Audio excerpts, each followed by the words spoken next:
আসসালামু আলাইকুম everyone. শিমুস lifestyle চ্যানেলের নতুন আরও একটি ব্লগে আপনাদের সবাইকে ওয়েলকাম করছি। আশা করছি এই মুহূর্তে যারা আমার এই ব্লগটি দেখছেন সবাই ভালো আছেন এবং সুস্থ আছেন। আমরা আলহামদুলিল্লাহ ভালো আছি। তবে পুরো এই একটা সপ্তাহ জুড়ে আমাদের উপর দিয়ে অনেকটা ঝড়ঝাপটা গিয়েছে। আমার আগের ব্লগে যারা শুনেছেন বা দেখেছেন যে আমার আব্বা খুবই অসুস্থ ছিলেন, তো ওনাকে হসপিটাল থেকে বাসায় নিয়ে এসেছি এবং আলহামদুলিল্লাহ এখন সুস্থ। তো হসপিটাল থেকে সোজা আমার বাসায় নিয়ে এসেছিলাম, দুদিন রেখেছিলাম, যে দুদিন একটু কাছে রেখে যত্ন টত্ন করে দিই। তো বাবা মায়েরা সাধারণত এমনই, মেয়েদের বাসায় বেশি দিন থাকতে চান না, কখন নিজের বাসায় চলে যাবেন। তো আমার বাবাও সেরকম। তো দুদিন রেখেছিলাম, রাখার পরে ওনারা চলে গেছে। তো সেদিন ছিল আমাদের একটি বিয়ের দাওয়াত, উত্তরাতেই আমার হাজব্যান্ডের কলিগের মেয়ের বিয়ে। এটা ছিল উত্তরা সিশেল রেস্টুরেন্ট, 10 নম্বর সেক্টর। তো সেখানে যাচ্ছিলাম। তো দাওয়াতটা ছিল রাতের। আমার ভাই আমাদেরকে নিয়ে যাচ্ছিল ভাইয়ের গাড়ি দিয়ে। তো আমার বড় মেয়ে যায়নি বাসায়, যেহেতু আমার বাবা ছিলেন তখনও।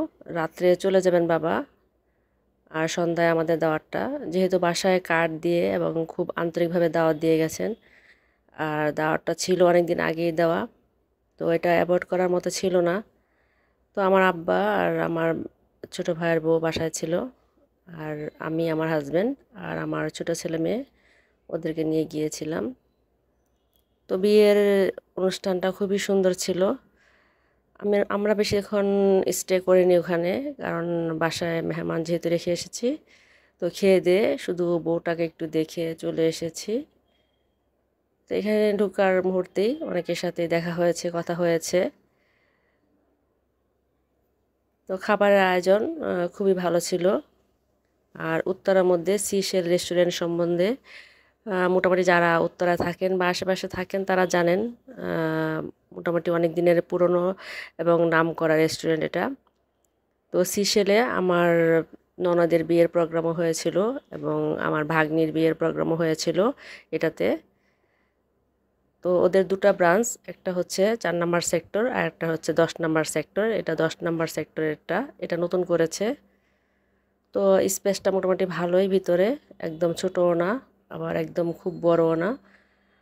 আর খাবারের মান বলতে গেলে ভালোই। তো এখানে আমরা খাওয়া দাওয়া শেষ করে তারপরে আমরা উপরে চলে গিয়েছিলাম বর কনেকে দেখার জন্য।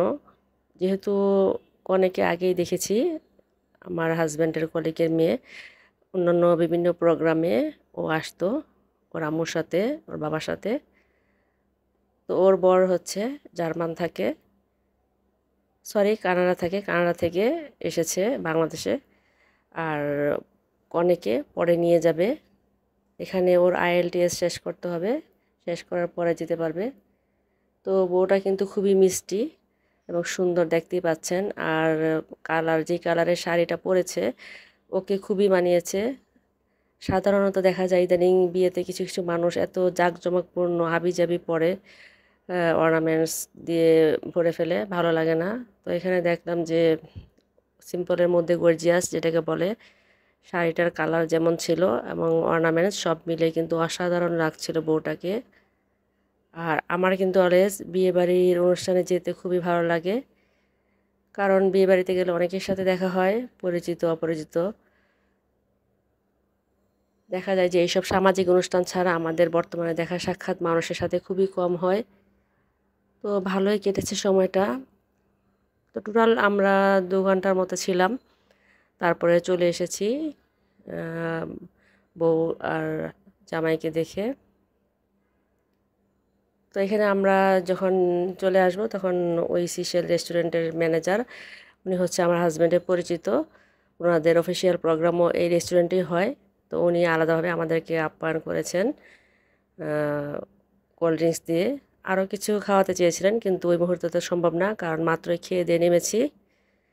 আর এটা ছিল আমার আগের করা ভিডিও। তো সবসময় তো ইউটিউবে আসার পর থেকে কিচেন রিলেটেড জিনিসপত্রই বেশিরভাগ কিনি, আর সেগুলোই দেখানো হয়। নিজের জন্য জিনিস কেনাকাটা বলতে গেলে এখন ভুলেই গিয়েছি, প্রয়োজন ছাড়া কেনা হয় না। আগে তো দেখা যেত যে ফেসবুকে বিভিন্ন পেজের লাইভ দেখতাম আর ড্রেসের অর্ডার করতাম। তো অনেকদিন হয় না কিছু কেনাকাটা। তো এবার আমি দুটো ড্রেস অনলাইন থেকে নিয়েছি আর একটা নিয়েছি অফলাইন থেকে, সুতি ড্রেস বাসায় পরার জন্য। তো এই ছিল আজকের আমার এই ব্লগ, শুধু বিয়েবাড়ির ব্লগ আর একটু শপিং ব্লগ। তো কেমন হয়েছে জানাবেন কমেন্ট করে। আর যদি কোনো ভুল ত্রুটি হয়ে থাকে প্লিজ ক্ষমা সুন্দর দৃষ্টিতে দেখবেন। আর ইনশাআল্লাহ আবারও দেখা হবে পরবর্তী কোনো ভিডিওতে। সেই পর্যন্ত সবাই ভালো থাকবেন, সুস্থ থাকবেন এবং আমাদের জন্য দোয়া করবেন। আল্লাহ হাফেজ, আসসালামু আলাইকুম।